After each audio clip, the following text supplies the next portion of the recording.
So we know this was years in the making, even when the Crocketeers started. What's it like working with the Spurs organization? What does that mean to the USL? We're thrilled. Yeah, it's been a long time in the making, but it was worth the wait. This is a world-class organization. They run a number of sports properties, and they're going to have them in the USL now is representative of the quality of the ownership groups that we're pursuing and that are joining our league now, and the kind of ownership groups that are going to help us take the league where we want it to go.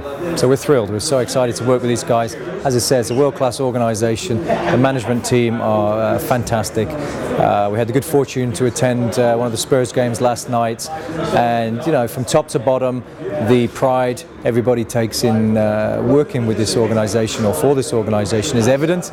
The community very engaged with the Spurs organization. I think it's a well-loved organization in this city. So we couldn't be more thrilled that the day's finally here.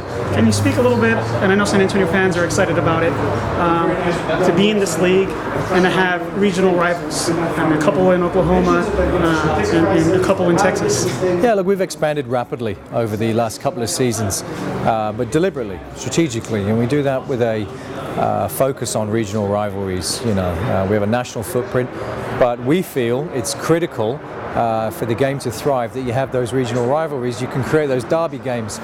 There are some natural history between certain cities anyway, but some are new rivalries we've been able to create. This season, we had some fantastic games. In Louisville and St. Louis formed a great rivalry. Cincinnati will join that rivalry. We had the Cascadia rivalry again. We used to have that in the USL many years ago. It's back again with Seattle, Portland, and Vancouver.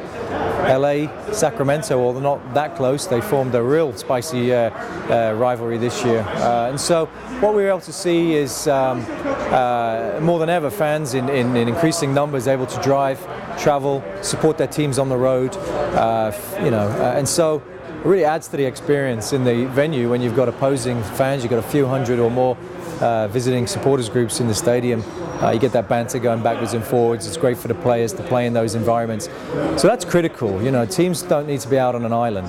There's the economics as well of having to fly to every game versus people take some road trips. The effect on players, and so it is important that in a lower division that you can create those rivalries. The San Antonio is well placed. You've got some great USL markets, surrounding in Texas and in the surrounding states. There'll be a few more coming online in the next 2 seasons as well. So there'll be a new experience here to have some of these groups here. We had the Oklahoma City guys down today supporting the event. So they got a great group up there that'll be making their trip down here. An opinion on the new coach, Coach Powell? Coach Powell, yeah, good guy. He's had some great experience in the MLS. He's certainly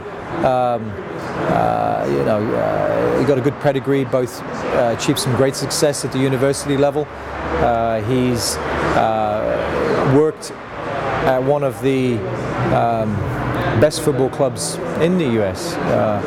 We had Orlando City in our league for the 5 seasons. Great folks to work with, great technical staff, big ambitions, and now in the MLS he's been heading up their academy and all their youth development programs. So he is in a great position to come here and help put together a long-term technical plan from youth development all the way to the first team. He knows that. He has a challenge on his hands with 2 months to go to assemble his squad. He's working hard on that now to put that together. There are a lot of very good players still available, both in the US, Canada, and overseas. So he's working hard. He's got a bit of work to do. I'll be spending some time with him again next week. But I think he's a great addition to this organization. His values, as he spoke about earlier, his values are well aligned with the club. His work ethic is well aligned with this organization. So I think he's going to be a coach that you're proud of. It's exciting for him to join such a great organization and be their inaugural head coach. He's thrilled. Finally, couldn't help but notice in this presser some undertones, and in the first presser of the MLS talk.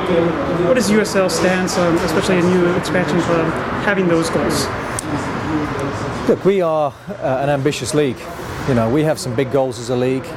We want our ownership groups to share that ambition. They do. We recognize that as you grow bigger and bigger as a league, and as you move on, you bring on ownership groups of the quality and caliber of the Spurs Sports and Entertainment in markets like this that will want to have, that will be courting MLS and want to have an MLS franchise. Totally understand that. We set our standards high for our ownership. If we're going to achieve our goals, we have to have locally based, committed ownership groups that are committed to the communities that they're in. They're good corporate citizens that have big, ambitious goals themselves and want to do things at the highest level. We expect that of all of our teams. If they don't meet it, they don't stay with us. It's as simple as that. And those are the kind of groups we want. So if a team is going to be on the radar of MLS, it's because they've got stadiums like this. It's because they've got 10,000 people in every game. They've built a fan base. They've proved themselves as great operators. They've proved the market worthy. And if they get to make that move, like 5 of the previous MLS USL teams have done. We spent many years building that fan base and brand with the USL.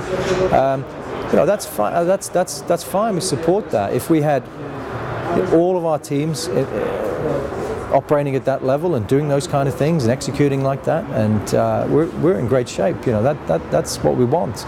There are only so many MLS markets. They're going to expand a little bit more. And so, we have the opportunity to bring top-class soccer and high-level organizations like this and great stadiums like this to markets across the country. If we can achieve that, we've really cracked it as a nation here. We're really in good shape then. We're on our way. We have that opportunity to do that. And if that means, and it does, mean having ownership groups with big vision, that's what we want. And the Spurs Sports and Entertainment Group, that's their ambition. And I hope one day that comes to fruition, and I'm sure it will. Appreciate it. All right. Thanks again.